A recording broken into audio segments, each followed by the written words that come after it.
우리가 지난주에 별이다는 이야기를 나눴죠. 여러분 별로 행복하게 사셨습니까? 우리가 별이라는 것은 꿈에 대한 이야기이기도 합니다. 어린아이들은 나중에 별이 되고 싶어 이런 꿈 꾸잖아요. 그런데 하나님께서 이미 우리를 별 물질로 만드셔서 우리는 지구별의 일부분으로 우리 몸이 구성되어 있고, 이 지구별은 우주가 아마 창세기의 과정이 그랬을 것 같은데, 큰 폭발을 통하여 구성되었을 때 하나의 별이었고, 우리가 멀리 보는 별과 결국 지구별은 동일해서 보이조가 우주를 빠져나갈 때 지구를 찍었을 때는 가물거리는 파란 빛이었다, 별빛이었다. 그런 이야기도 나눴습니다. 이렇게 별이 되었다는 이야기를 제가 드리고 싶은 건 뭐냐면, 이 말을 통하여 드리고 싶은 이야기는 우리 모두 정말 귀한 존재라는 거예요. 정말 귀한 존재. 그래서 이 세상 인생이요, 그냥 한번 살고 지나가면 끝나는 게 아니라 여러분 별처럼 빛나는 인생을 사시는 겁니다. 그럼 별처럼 빛난다는 건 뭘까요? 여기서 중요한 거예요. 예수를 안 믿는 사람이라면 별처럼 빛나는 것이 뭔가 주목을 받는 것, 인기를 얻는 것, 다른 사람의 부러움을 사는 것일 수 있겠어요. 예수 믿는 사람들도 정말 그런가? 우리가 주목받을 필요 없잖아요. 우주를 창조하신 하나님이 우리를 주목해서 보시는데, 우리가 다른 사람보다 돋보일 필요 없잖아요. 우리가 예수의 형제인데, 구세주 예수의 형제인데 뭘 또 더 돋보이겠어요? 그러면 우리가 바라봐야 될 별처럼 빛나는 삶이란 가장 우리 자신답고 하나님의 뜻에 합당하고, 그리고 다른 사람들과의 관계에 있어서 행복한, 그런 행복한 사람, 이 삶을 참 잘 즐길 줄 아는 그런 사람이 되는 것이라고 말할 수 있겠습니다. 삶을 잘 즐기는데 어려운 게 뭔가? 누구나 다 어려움을 겪는다는 거예요.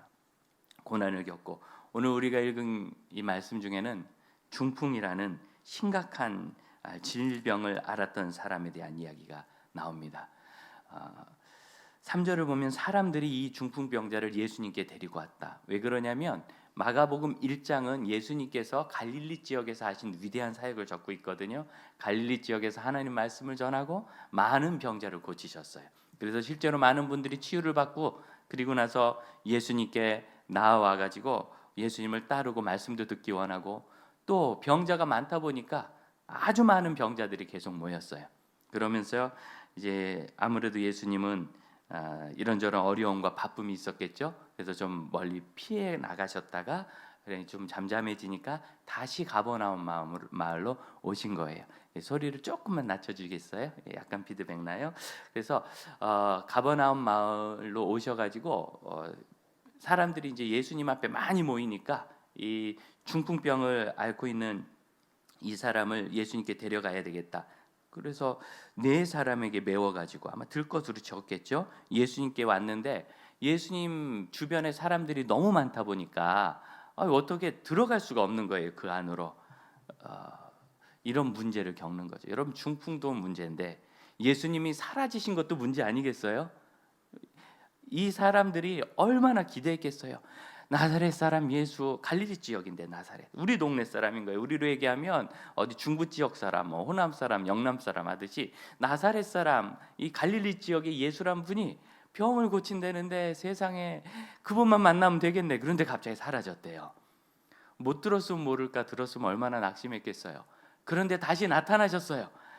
이 중풍병자가 갈 수가 없죠. 그래서 사람들이 네 사람에게 시켜가지고 들것을 지라고 그래가지고 갔더니 이제는 사람이 너무 많아가지고 예수님 집안에 계신데 들어갈 수가 없어요. 좀 비켜줬으면 좋겠는데 아무도 안 비켜주네. 자, 지금 적은 가까운 데 있다니까요. 한 동네 사람들이 우리 같으면 비켜봐, 이 병자도 좀 고치시는 거 보자, 그럴 것 같은데 안에 더 급한 병자가 많았는지 안 비켜줘서 못 들어가요. 이게 문제죠. 그런데 이 문제를 이 네 사람이 지붕으로 올라가서, 유대 지붕은 평평하게 되어 있습니다. 그 지붕을 뜯어내고 줄을 달아서 위로부터 이 침상을 내려오는 거예요. 우리 교회가 어르신들이 계신데 엘리베이터가 없어가지고 우리 장로님들이요, 엘리베이터를 놔보려고 얼마나 애를 썼나 몰라요. 모든 종류의 엘리베이터를 다 찾아보고 엘리베이터 사업하시는 분만 5분도 넘게 왔다 가셨어요. 해봤는데 방법이 있긴 있어요. 그냥 뭐 강대상 옆으로 구멍 하나 뚫어서 내려오는 방법이 있긴 한데 그 정말 벼락 같겠죠. 그래서 이 건물 구조 안에서는 참 불가능하다. 또 이 밑에가 안반이 많아서 엘리베이터를 하려면 밑으로 1m 이상을 파야 되거든요. 이걸 깰 수가 없는 거예요. 그래서 결국은 포기했어요. 그러니까 지붕을 뚫는다는 건 그런 거 아니겠어요? 여러분, 우리가 지금 예배하고 있는데 이 앞으로 지붕이 뚫려가지고 위에서 뭐가 내려온다. 이거 얼마나 난립니까? 그래서 이 지붕을 뚫는다는 것은 어떤 모티브가 있느냐면 어떤 어려운 환경이었어도 어떤 제한이 있어도 그것을 뚫어내서 좋은 결과를 얻게 되는 것, 이렇게 말할 수 있어요. 요즘 코로나19가 정말 어렵지 않습니까? 이 안에서 기업하시는 분들, 특히 장사하시는 분들은 이야, 월세가 이렇게 무서워요. 그걸 어떻게 내요? 수입이 없는데 인건비를 어떻게 줘요? 너무나 어려운 상황입니다. 이런 환경 속에서 과연 이 어려움을 우리가 뚫어낼 수 있을까? 그런데 여기 있는 이 중풍병자는 뚫어냈어요. 이 사람은 뭐 했죠? 누워 있었어요. 아무것도 한 게 없어요. 누워 있고 나의 이 중풍병 든 이 몸을 네 사람에게, 그리고 더 많은 사람들이 있었어요. 사람들에게 맡겼어요. 그랬더니 그들이 뚫어낸 거예요. 그래서 이 중풍병자는 이 어려움을 어떻게 뚫었느냐? 함께하는 사람들이 있어서 뚫은 겁니다. 다시 말씀드립니다. 함께하는 사람들이 있어서 뚫은 겁니다. 요즘 미국에서는 급증하는 질병이 있다고 합니다. 무슨 질병이냐면 이가 갈라지는 질병. 왜? 집안에 갇혀 있어서 너무 우울해서 이를 갈아가지고 치아 균열이 그렇게 많이 생겼대요. 여러분, 이 갈지 마시고 조심하세요. 왜 이 갈았는가? 고립돼 있어서 외로우니까, 답답하니까. 그러니까 힘을 여기다 주고 삐뚤게 앉아서 TV 보고 그러면서 스트레스가 오니까, 여러분, 사람이 스트레스 오면 이 턱관절이 문제가 생겨요. 턱관절이. 그래서 이가 균열이 많이 생긴답니다. 그때도 고립되지 않고 함께 있는 그러한 심령의 사람들은 이 문제를 극복해낼 수 있는 거죠. 함께가 어떻게 극복해내는지, 그럼 그 구체적인 상황은 우리가 모릅니다. 목사님, 정말 공동체가 있고 여럿이 함께하면 이 문제를 이길 수 있습니까? 아니, 우리 집 장사가 안 되는 이 문제를 어떻게 이깁니까? 그럼 보세요. 사람이 꽉 들어차서 예수님께 갈 수가 없어요. 왜 불안하냐면 얼마 전에 예수님 사라지셨잖아요. 여기서도 또 사라질 수 있잖아요. 그러니까 이분들은 이때 예수님을 꼭 만나야 되는 거죠. 이 병을 고치려면. 그런데 세상에 지붕을 뚫는다는 거 누가 상상할 수 있어요? 여러분, 상상이 가능하십니까? 여러분, 대세 우리 장로님들 절대 못하죠. 어떻게 예배당 지붕 뚫겠어요? 우리 권사님들 있는 뚫린 지붕 메우는 건 몰라도 뚫는 건 못하죠. 내가 차라리 아프고 말지 어떻게 예배당 지붕 뚫냐? 상상도 못할 일이고요. 그건 뭐 그냥 추측도 못하고 뭐 우리 개념에 없는 거예요. 그런데 이 놀라운 일이 거기서 벌어진 겁니다. 왜? 여러분, 함께 할 때 일어나는 이 놀라운 힘은요, 우리의 계산을 넘어가는 겁니다. 상상을 넘어가는 거예요. 강한 힘이 있습니다. 누구나 고립되고 외로우면 무리를 하게 돼요. 그래서 우울함에 빠지고 범죄도 저지르고 심지어 자해를 하는 사람도 있고 문제가 생겨요. 사무엘상을 보면 그런 문제가 다윗에게도 있었어요. 다윗이 아무리 봐도 사울을 피해서 도망갈 데도 없고 식구들은 늘어나니까 내가 이러지 말고 차라리 사울 왕이 쫓아오지 못하는 곳으로 가자. 그게 어디냐? 이스라엘의 대적인 블레셋 나라였어요. 그래서 블레셋 왕 가드의 왕 아기스에게 갔어요. 이 가드가 어디냐면 기가 막힌 데입니다. 다윗이 죽인 거대한 장수 누구죠? 골리앗. 골리앗이 가드 출신이에요. 우리 같으면 이순신 장군을 죽인 놈이 저기 와. 그러면은 그 사람을 받아 주겠습니까? 골리앗을 죽인 다윗이 가드에 왔는데 가드 왕 아기스가 이 멋진 사람입니다. 야, 이번에 잘 이렇게 다독다독하면 다윗이 내 사람이 되겠구나. 다윗의 성품을 잘 알거든요. 사울을 끝까지 배신하지 않고 2번이나 죽을 사람 살려준 거 아마 들었을 거예요.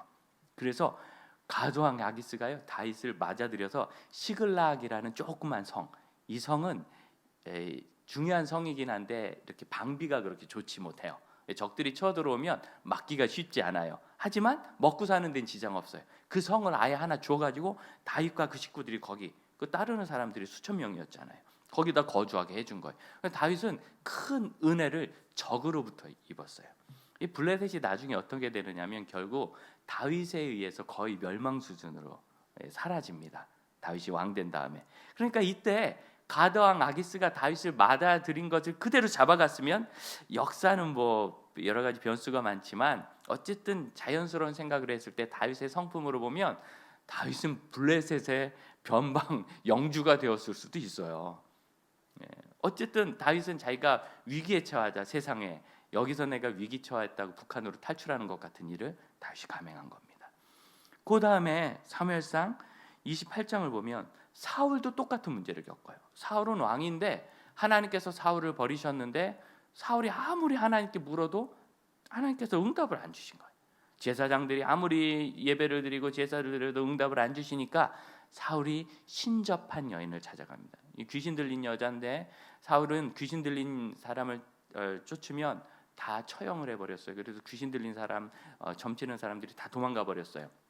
그분들은 그게 진짜인 줄 알았죠. 다 이게 이제 사단의 속임수인데, 그래서 그게 진짜인 줄 알고 귀신에 들려가지고 헛된 예언을 하는 사람들, 아무도 자에게 신의 계시를 안 주니까 이 사울이 변장을 하고 귀신 들린 여인을 찾아가는 거예요. 그래서 거기서 귀신 노름에 빠집니다. 여러분, 두 사람이 똑같은 위기를 겪었습니다. 근데 한 사람은 어디로? 자기 공동체를 찾아간 거예요. 이스라엘이 내쫓으니까 나를 받아주는 데가 어딨나 찾아가고, 한 사람은 귀신을 따라가죠. 결과가 어떻게 되는가? 다윗이 먼저 변화가 생겨요. 하나님이 역사하사 이 블레셋 사람들이 다윗을 싫어합니다. 이제 이스라엘과 전쟁을 한번 해야 되는데 다윗도 그래서 할 수 없이 이스라엘과 전쟁하려고 시글락으로부터 용사들을 다 모아가지고 전장으로 나옵니다.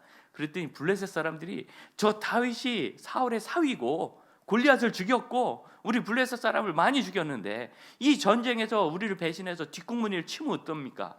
우린 다윗과 함께 못 갑니다. 그래서 가드왕 아기스가 너무 아쉬워하면서 다윗, 나는 너를 믿지만 우리 백성들이 못 믿으니까 일단은 오늘은 좀 돌아가라. 그래서 다윗이요, 이 위기를 벗어나는 거예요. 다윗이 이스라엘과 전쟁할 뻔했잖아요. 이스라엘 왕이 되어야 되는데. 그래서 이 위기를 벗어났습니다. 사울은 그 신탁에서 들은 대로 그대로 귀신이 말한 대로 마지막 길보아 전투에서 사울과 요나단이 다 죽습니다. 결과가 달라지는 거예요. 다윗이 시글락성으로 돌아와 보니까 자기 성이 털렸어요. 예, 적의 공격을 받아가지고 요즘 말로 털렸어요. 그래서 다 사로잡혀가고, 그런데 하나님의 에봇을 가져와라, 제사장의 에봇을 가져와라. 그리고 그것을 중심으로 하나님께 여쭈었더니 하나님께서 제사장을 통해서 응답하시는데 내가 이길 것이다, 아말렉을. 그래서 쫓아가서 아말렉 사람들을 크게 멸하고 다 뺏어가지고 되돌아와서 거기서 다시 회복의 길을 얻습니다. 중요한 건 이거예요. 사울은 고립되는 인생을 살았어요. 그가 왕이니까 주변에 신하가 있죠. 딸도 내쫓아, 사위한테 창 던져, 아들한테도 창을 던지려고 해. 누가 사울 주위에 남겠어요? 그런데 다윗은 쫓겨다니면서도 사람들과 함께하는 거예요. 그래서 이 사무엘상의 역사를 보면 20장 이후로는요, 다윗은 계속 고난 당하면서도 공동체가 커지는 것을 보여주고, 사울은 왕이면서도 주변에 있는 사람들이 다 사라지는 것을 보여줘요. 결과가 어떻게 되는가? 다윗은 나라를 얻고 사울은 처참한 죽음을 당합니다. 위기를 극복한다는 거는요, 어떤 결과가, 어떤 해결점이 우리에게 생길지 우리는 알지 못한다는 거예요. 다시 말해서 다윗이 블레셋으로 갔기 때문에 결국은 시글락을 얻었고, 그리고 하나님이 함께하사 아말렉을 쳐부수면서 다윗이 거기서 승기를 잡았고, 그리고 이제 사울이 죽자 이스라엘 장로들이 와가지고, 유대의 장로들이 당신은 우리 왕입니다. 그래서 아주 자연스럽게 왕으로 등극하고, 이후로 이제 남북 전쟁이 좀 있다가 이 통일 왕국의 왕이 됩니다. 이 놀라운 은혜가 다윗에게 있었던 거죠. 우리는 함께할 때 강합니다. 여러분, 별이라는 거 있죠. 우리가 별 물질로 이루어졌는데 여러분, 혼자로는 별이 못 돼요. 여러분, 혼자로는 그냥 가루예요. 그런데 우리가 이 지구라는 이 큰 덩어리 안에 함께하기 때문에 우리가 하나의 별로 존재하게 되는 겁니다. 여러분, 이해가 되십니까? 동일하게 우리가 이 세상에서 별처럼 빛나는 행복한 삶을 살고, 그리고 우리의 영혼이 하나님을 만났을 때 멋진 말이죠. 참 그때 아름다웠다. 그 소풍 참 아름다웠다 라고 추억하려면 여기서 고립되어 혼자 살면 안 돼요. 여기서 고립되어서 혼자 살면 안 돼요. 함께하는 것이 굉장히 중요합니다. 하나님 나라의 교회는 군중 속에서도 함께하면서 그 그룹이 커집니다. 예수님은 결국 이 중풍병자를 살려주시거든요. 아니 지금 내가 설교하는데 하나님 말씀 전하는 게 안 보이냐고, 지붕 뜯고 이렇게 야단을 떨면 어떡하느냐고. 예수님 그렇게 말씀 안 하시고요. 우리가 읽은 성경 2장 5절을 보면 작은 자야 내 죄가 사함 받았다. 뭐라고 불러요? 작은 자야. 이 작은 자라는 이 단어가 작다는 의미가 아니에요. 이게 무슨 의미냐면 헬라어로는 아들아, 딸아 이런 단어인데 주로 자식에 대해서, 이렇게 배 아파서 난 육체적인 자식에 대해서 이 단어를 썼어요. 자녀라는 뜻인데 이게 우리식으로 얘기하면 이런 겁니다. 우리 어르신들이 젊은이들 보고 아가 이렇게 부를 때 있죠. 그런 단어 아가. 또 저 아가라고 부르기 뭐하면 얘야 이렇게 잘 부를 때 있죠. 그런 단어 야 이게 아니라 얘야. 진짜 실감 나는 말은 이거예요. 어이구 내 새끼, 이 단어예요. 이게 어이구 내 새끼. 여러분 누구를 어이구 내 새끼라고 부를 때 어떤 애정이 그 안에 있는지 느껴지십니까? 예수님께서 지금요 이 지붕을 뚫고 내려오는 중풍병자, 줄에 매달려오는 그 중풍병자를 보시고 먼지 난다고 탓하지 않고 어이구 내 새끼 네 죄가 사함 받았다 이러신 거예요. 너무너무 큰 애정을 가지고 이 중풍병자를 대하십니다. 근데 여기에 이 중풍병자를 배척하는 사람, 예수님을 배척하는 사람들이 있어요. 누구냐면 서기관들이 어떻게 사람이 죄를 사해 준다 그러냐. 지금 이 고난 당하는 중풍병자가 어떻게 해서든지 예수님께 나오겠다는 이 믿음은 보지 않고, 그리고 여기서 이 예수님이 그 중풍병자를 어떻게 사랑하는지는 보지 않고 자기들의 기준을 가지고 어떻게 이럴 수 있느냐 분노하는 사람들이 있어요. 여러분 이게 바로 공동체와 다른 인식입니다. 여러분 공동체는 뭐냐면 누군가 약한 그 일을 내가 메워지고 또한 그 일을 위하여 나도 약함을 인정하는 걸 말해요. 우리 이제 찬양팀이 참 찬양을 잘하는데 여럿이서 연주를 하잖아요. 뭐 7명, 8명 이렇게 서서 연주를 하면 여기서 함께 연주할 때 중요한 게 있어요. 뭐냐면 이걸 이제 비워준다, 틈을 내준다라고 이야기하는데, 원래 이 화음이라는 게 같은 음 하나에서 예를 들어서 아라는 노래를 불렀다 그럼 아 할 때 쓸 수 있는 음이 3가지나 4가지 정도밖에 안 돼요. 그 이상을 쓸 수 없어요. 그럼 악기는 뭐 5개, 7개, 10개도 되는데 3-4가지 음밖에 안 쓰면 겹치겠죠. 겹치는 거예요. 그렇게 겹칠 때 다른 사람이 그 음이나 그 박자를 할 수 있도록 내가 조금씩 양보를 해줘야 돼요. 틈을 내주면 서로 그 틈을 잘 메꾸면서 나갈 때 아주 조화로운 화음을 이루게 됩니다. 굉장히 쉽게 설명하는데 여러분 어려운 표정인데, 음악하면 무조건 그렇게 생각하는데 이 쉬운 얘기입니다. 여럿이서 할 때 그 틈을 내주는 거예요. 초등학교 때 차전놀이를 했습니다. 기억하십니까? 나무로 만든 전차를 이렇게 딱 짊어지고 서로 막 부딪히면서 할 때 차전놀이를 하는데 우리 반에 조그만 애 하나가 있었거든요.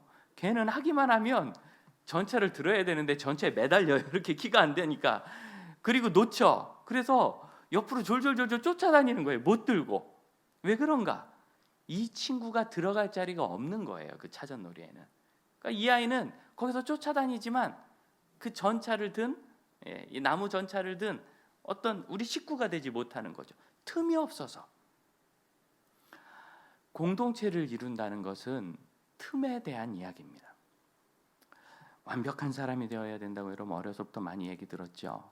완벽한 사람, 철저해야 되고, 완벽하고 철저한 건 참 좋은 겁니다. 나쁜 거 아닙니다. 그런데 있죠, 완벽과 철저는 이상일 뿐이지 현실 속에선 없는 거예요. 여러분 아시잖아요. 누구도 완벽하지 않아요.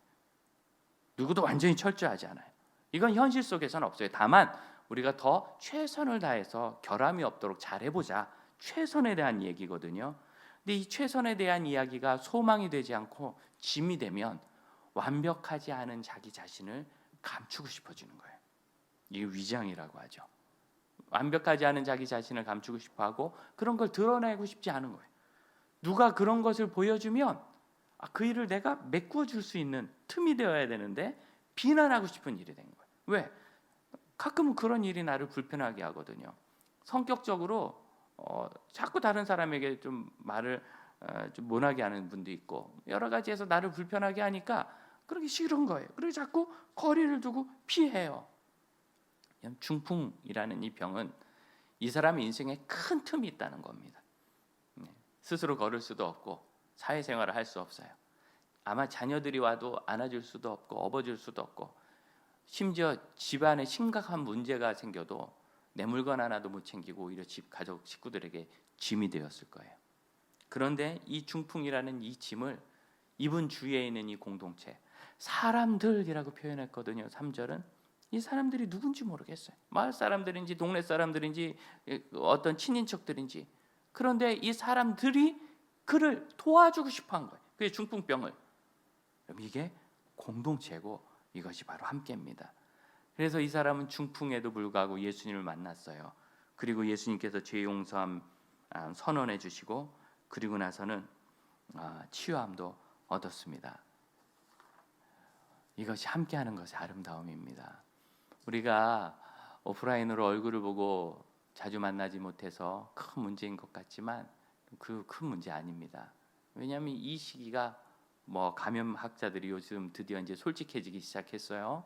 그래서 연말이면 끝날 것처럼 얘기하든지 드디어 솔직해져서 2022년에 끝난다 이런 이야기들을 정직하게 하기 시작하는 것 같아요. 안 그랬으면 좋겠는데 더 빨리 끝났으면 좋겠는데 적어도 우리가 2년은 이 각오를 해야 돼요. 이 말씀을 왜 드리느냐면 2년을 각오한다는 것은 2년 동안 살 구조를 만드는 거예요. 제가 군대 갔더니 군대 2년 살잖아요. 옷부터 새로 주고 살 집 정해주고 침대도 주고 저는 군대 갈 때까지 제 책상 제 침대가 있어 본 적이 없어서 군대가 너무 좋더라고요. 밥 새끼도 다 주고 내 걸 주니까. 왜 그렇게 하는가? 2년 동안 군대에서 살아야 되거든요. 그러니까 2년 동안 살 준비를 해주는 거예요. 만일 제가 거기서 일주일이나 한 달을 살았다면 그냥 텐트 치고 대충 어디서 있다 가라 그랬을 거예요. 창고 같은 데서 대충 자라 그랬을 거예요. 체육관 같은 데서 자라 그랬을 거예요. 2년은 그렇게 살 수 있는 기간이 아닌 거예요. 우리가 이 코로나19로 기도하기는 훨씬 더 빨리 1년이나 6개월 만에 앞으로 이 어려움이 끝났으면 좋겠지만 그래도 경고하는 분들이 계시니까 그러면 적어도 1년 이상 이 상태가 더 진행될 수도 있다고 봤을 때 그럼 그동안 우리가 어떻게 한 공동체로 살아가는가 라고 얘기한다면 서로에게 틈을 내주는 사람들이라고 저는 말하고 싶습니다. 우리가 지금 행복하다라는 주제를 계속 말씀 나누고 있는데 이 행복하다라는 주제를 저는 위대한 한 연구로부터 가져왔어요. 하버드 대학에서 75년간 계속된 그랜트라는 연구인데 그랜트라는 사람이 백화점을 해서 돈을 많이 번 사람이었거든요. 그 사람이 자기 사재를 아이들에게 물려주지 않고 200억 정도 가까이 지금 가치로 되는 돈을 투자를 해가지고 물론 그 뒤로도 여러 돈이 왔지만 그래서 이제 처음엔 수십억부터 투자했어요. 그래서 75년간 연구가 이제 그 뒤로 누가 돈을 더 넣고 하면서 대주어가지고 계속돼서 75년간 살아있는 교수님이 있을 리가 없잖아요. 그래도 이런 의학센터에 임상심리센터에 소장이 되려면 50살은 넘어야 되니까 계속해서 교수들이 바뀌어가지고 4명의 교수가 지나갔어요. 책임 교수가. 그러면서 75년간 처음에 한 270명 정도로 시작했다가 중간에 한 3, 40명 정도는 그만둔 사람이 있고 그리고 죽은 분도 있고 해서 지금까지 계속 와서 75년 만에 이 연구를 완성했어요. 왜냐하면 하버드 대학 졸업생들 그 사람들이 대학 다닐 때부터 지원을 받아 시작해서 점차 사람들을 늘려가지고 나중에는 아주 가난한데 굉장히 똑똑한 여성들 또 아주 어려운 지역에 사는 청소년들까지 확대를 해가지고 인생을 쭉 이렇게 연구해서 이걸 종단 연구라 해요. 그러니까 그분이 젊어서부터 나이 많아질 때까지 계속해서 연구하는 거예요. 2년마다 한 번씩 이렇게 인터뷰하고 5년마다 건강 검진을 하고 그래서 종합적인 척도로 누가 행복한가 이걸 찾은 거예요. 행복의 비밀을 풀어보려고 어떻게 하면 행복해지는가 여러분에게 제일 좋은 얘기를 드릴게요. 여러분 평범한 사람일수록 더 행복했다 나와 있어요. 놀랍죠? 평범한 사람일수록 더 행복했다. 증거가 뭐예요? 대단한 스타들이 우울증에 시달리고 생을 마감하고 그런 일들이 있죠. 평범하지 않은 사람. 그러니까 평범하지 않으면 행복에서 멀어질 확률이 높은 거예요. 평범하지 않으면 다 불행하다는 건 아니에요. 평범하지 않아도 행복할 수 있어요. 제가 요즘에 사회적으로는 신앙적으로 말고 사회적으로 제일 행복한 분은 아마 빌 게이츠가 아닌가. 오랫동안 그분이 세계 1위의 부자였거든요. 그 많은 재산이 자기를 망치지 않도록 그 모든 돈을 전부 사회에 기부했어요. 그래서 지금은 세계 제일의 부자가 아니에요. 계속 기부한 걸 써서 연구하기 때문에 우리나라에도 빌 게이츠의 연구비가 많이 들어왔죠. 어쨌든 그렇습니다. 이런 식으로 특별해도 그가 행복해질 수는 있어요. 그런데 보편적으로는 평범한 사람이 행복할 확률이 제일 높다. 그리고 중요한 것 중에 하나가 뭐냐? 모든 행복한 사람들이 행복해지는 핵심이 뭐냐? 오늘 이걸 들어야죠. 사랑입니다. 사랑. 그랜트 연구는 참 좋은 것이 여러 가지 주제를 이야기하면서 그 주제를 딱 맞게 보여주는 어떤 사람의 인생 케이스를 70년에 거쳐서 얘기를 해줘요. 그 중에 한 사람이 고드프리 카미유란 분인데 이 고드프리 카미유 씨는 하버드 의대를 다닌 사람입니다. 의대를 다니고 그리고 알러지 질환을 연구하는 병원을 세워가지고 참 좋은 일을 많이 한 사람이에요. 그런데 이 카미유는 괜찮은 집안에서 살았는데 집안 가족들의 분위기가 좋지 않았어요. 그래서 어려서부터 참 좋지 않은 분위기를 속에서 자라면서 청소년이 되면서 이분이 우울증이 오기 시작했는데 이분의 증세는 건강염려증이었어요. 그래서 하버드 대학 다니면서 미국의 대학은 대학 내 병원들이 다 있습니다. 그리고 학생이나 교직원들은 굉장한 혜택을 줍니다. 이 병원을 수시로 드나든. 결국 대학 3학년 때 이 카미유 씨의 의료 차트에는 뭐라고 적혀 있느냐면 이 사람은 건강염려증. 그러니까 아픈 게 아니라 자기가 그냥 건강염려해서 자기가 아픈 줄 알고 자꾸 오는 거예요. 가봐도 검사하면 아무것도 안 나오니까 참 환장할 노릇이죠. 정말 그대로 29살에 의사가 될 때 이 사람에 대한 평가는 뭐냐? 절대로 의사가 돼서는 안 될 사람이라고 돼 있어요. 개인적인 정서 지수가 하위 3%. 정서적으로 하위 3%. 여러분 하위 3% 느낌이 오시죠? 정말 안 좋은 사람 평가를 받았어요. 그래가지고 이분이 드디어 32세에 자살을 시도합니다. 못 죽었어요. 그러다가 35살에 이분에게 큰 은혜가 임했어요. 어떤 은혜가 임했느냐?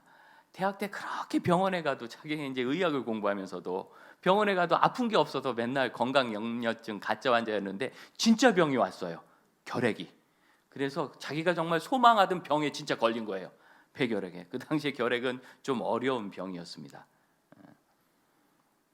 이분이 결핵에 걸려서 병원에 들어갔더니 처음으로 자기가 진짜로 나를 아껴주는 사람들을 느꼈는데 그 병원 의료진들이었어요. 자기를 정말 지성으로 간호해 주는 걸 보고 이분이 거기서 회복을 느꼈어요. 그때까지만 해도 이게 그냥 어떤 정서적인 회복인 줄 알았어요. 그리고 나서 이분이 결혼도 하고 그리고 사회적 책임감을 느끼고 내가 사람들에게 기여하고 싶다. 그래서 그 당시 어렵다고 하는 알러지 질환 치료 전문 병원을 만들고 이런 질환 병원을 만들면 돈 벌기 어렵다 했는데 거기 자기가 원장에 대해서 책임지고 부도 날 각오로 하고 하는 거예요. 그래서 정말 많은 일을 했는데 이분이 55세에 뭐라고 고백하느냐면 35세에 내가 결핵에 걸렸을 때 나를 살려준 이는 예수다. 그때 예수님을 만났다는 거예요. 이 사람에게 참된 사랑이 온 거예요.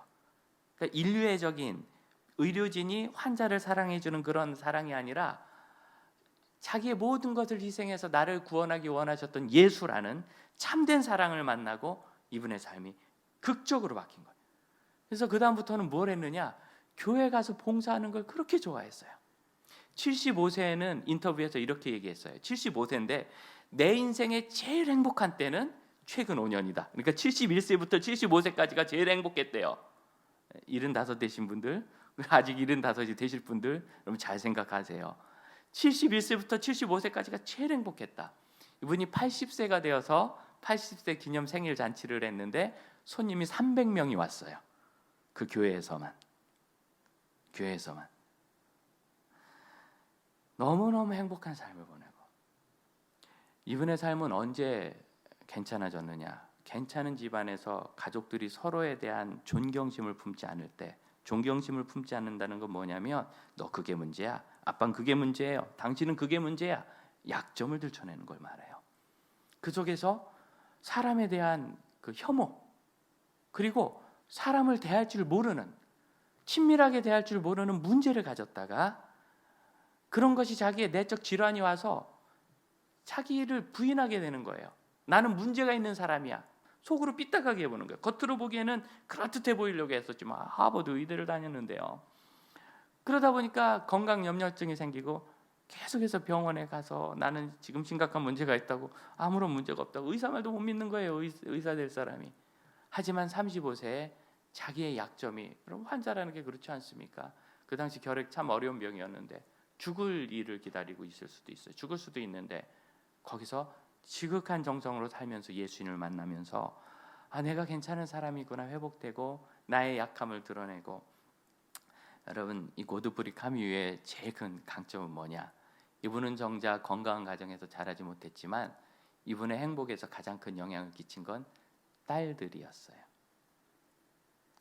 이 연구는 멜런트라는 교수가 완성을 했는데 이 카뮤는 멜런트가 직접 인터뷰를 했거든요.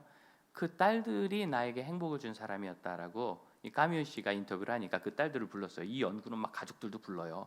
인터뷰했는데 멜런트는 책에 뭐라고 썼느냐면 내가 인터뷰한 모든 자녀들 중에서 이 딸이 아버지에 대한 깊은 애정과 진실한 존경을 가지고 있었다. 자기는 그런 사랑을 받지 못했지만, 그런 사랑을 받지 못하면 어떻게 되느냐? 정서적으로 좀 메마르고요, 자라면서 부정적이고 다른 사람의 사랑을 이렇게 제한을 가지고 밀어낼 수 있어요. 여기서 중요한 건 이겁니다. 그러나 변할 수 있어요. 이게 이 연구의 결론 중에 하나예요. 그러나 변할 수 있어요. 누구나 처음부터 행복할 운명을 가지고 태어났고 행복한 습관을 가지고 사는 사람은 없습니다. 다 변할 수 있습니다. 왜? 인생은, 잘 들으세요, 불연속적인 사건의 연속이다. 무슨 소리냐면 지금 일어난 일이 앞으로 꼭 영향을 미치는 건 아니에요. 어렸을 때 있었던 일이 앞으로 꼭 영향을 미치는 건 아니에요. 그때와 지금은 다른 불연속적인 일. 내가 만났던 우리 부모님과 내가 낳은 딸은 연속되지 않아요. 그래서 이분은 자기 딸과 참 좋은 관계를 맺었고 그것이 이분이 30대, 40대, 50대를 보내는데 큰 자산이 되었어요. 여기서 중요한 건 이겁니다. 사랑, 그리고 사랑을 밀어내지 않는 대응 방식. 같이 해볼까요? 따라해 보세요. 사랑, 사랑을 밀어내지 않는 대응 방식. 우리가 나도 모르게 다른 사람의 호의나 사랑을 자꾸 밀어내면서 내가 알아서 할게요, 내가 알아서 할게요. 여러분 이 얘기 되게 많이 하죠. 내가 알아서 할게요. 그게 아니라 그렇게 도와줄 거예요? 고마워. 그렇게 해줄 거예요? 고마워.